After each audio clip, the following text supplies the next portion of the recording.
there! Welcome back to the channel. I hope you're all doing fine, and this is the final episode. As you saw, the bike is ready.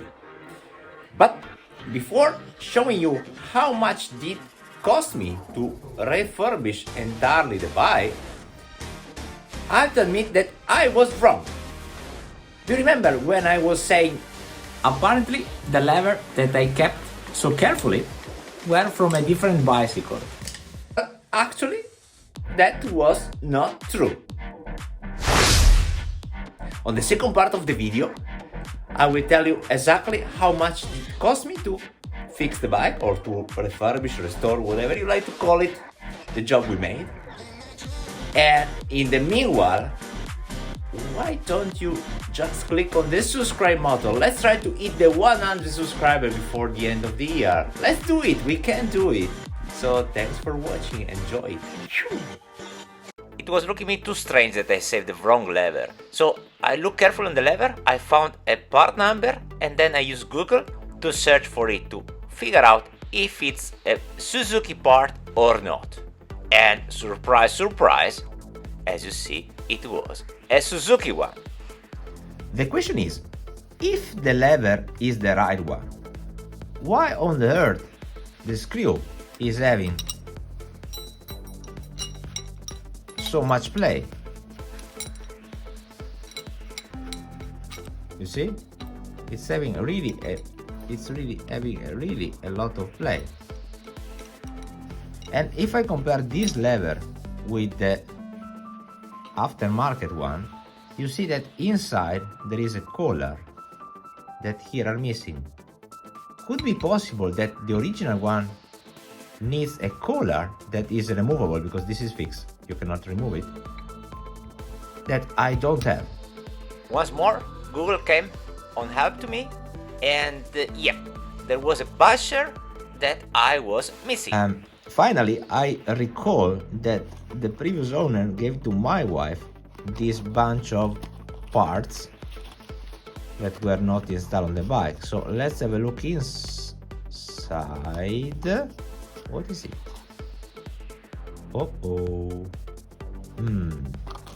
I think this is definitely what we were missing, isn't it?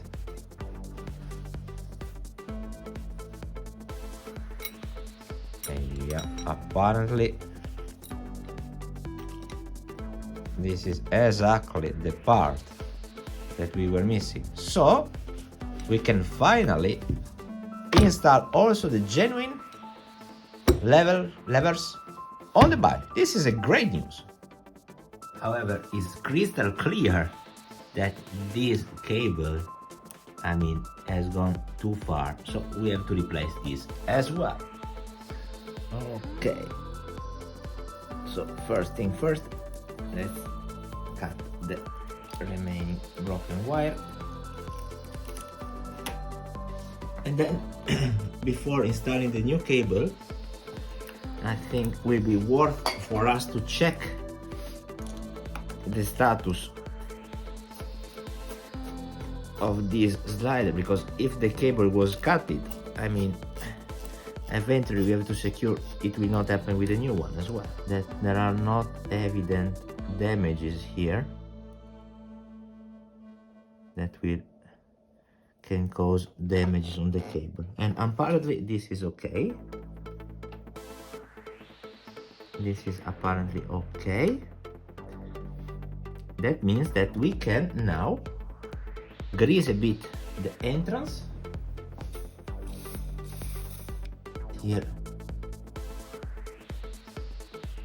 a bit of grease, and now we can insert inside the new cable. We can put again this part,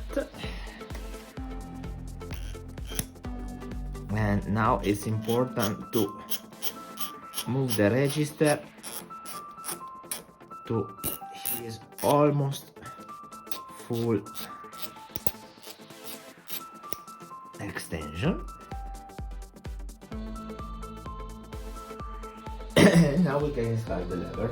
So we have and as you see, this is moving because to install the lever more easily, I've untightened this locking nut here. And now we can just tighten back the lever. This side is almost done. We have then just to register this one later on. But first we have to lock this other side. To terminate the cable, we have this device. So you can see, you simply insert the cable. You can simply insert the cable over here, and then with this screw you are going to tighten it. If you put it above, it's not passing through, so we are going to install it bottom up. So let's do it. And now we have to adjust the cable length. So which is the right cable length? Well, in my opinion, you have to consider this factor. Let me show you. First thing first, the lever should not be in that position. So you have to tighten the cable to get the lever, let me say, almost on that position. But you see here, you still have a bit of play here, and this is what we like to have. So we leave it, this lever fully tight, this fully released. Eventually, on top of the register that we have on the lever, we have also this adjustment that we can use. Now let's tighten it here, and you see this is having display. And if I put it like that, you see we have here play on the lever, and this is what we are going to adjust with that one. So now let's tighten this one, cut the cable that we don't need, and job is done. So finally we have just to adjust this display here. So by turning this one, you have to adjust in order to have, in any case here, a bit of gap. So to secure that when the clutching is disengaged, you see there is free movement, so it's fully disengaged. Job done. Let's just cut the remaining unused wire, and we made it. This is the very last thing. I have this suspect that if I leave the wires cut like that, sooner or later they start to, let's say, spread all around. So I think this is not nice. So I'm going to just apply a bit of glue over here. I don't know if this is something that should be considered to be done, or it's a very stupid thing. However, I think this is not harming. Does it make any sense for you? In my opinion, it makes. So job done. Let's move now to the door board and figure out how much did I spend to fix the bike. Starting from the first job, the taillight, I bought a used genuine one from eBay at 67 euro. Then the swing arm, once more, bought on eBay, brand new used one, 119 euro. For the paint, I spent 67 euros. 120 was the unexpected need to replace the chain. And finally, the clutch cable, I've just replaced the clutch, so it was very cheap, just 4 euro. So, overall, how much money flowed from my pocket? if I'm not making any mistake on the calculation, we are talking about 373 euros. Was it worth to spend such amount of money on a bike that you want to sell? In my opinion, it was worth of it because I don't feel good if I sell something that is not in good condition. In any case, it's a 15-year-old bike, so it cannot be like a brand new, but it must be, in good condition. And now the bike is it.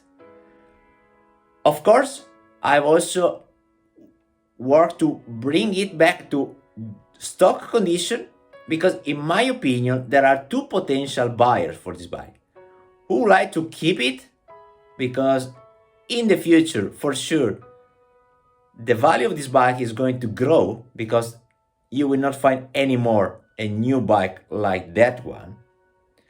Or if you like to use it on the track, I believe you will also willing to customize it based on your specific needs, style, and preferences. So in any case, in my opinion, it's much, much better to start from a stock bike.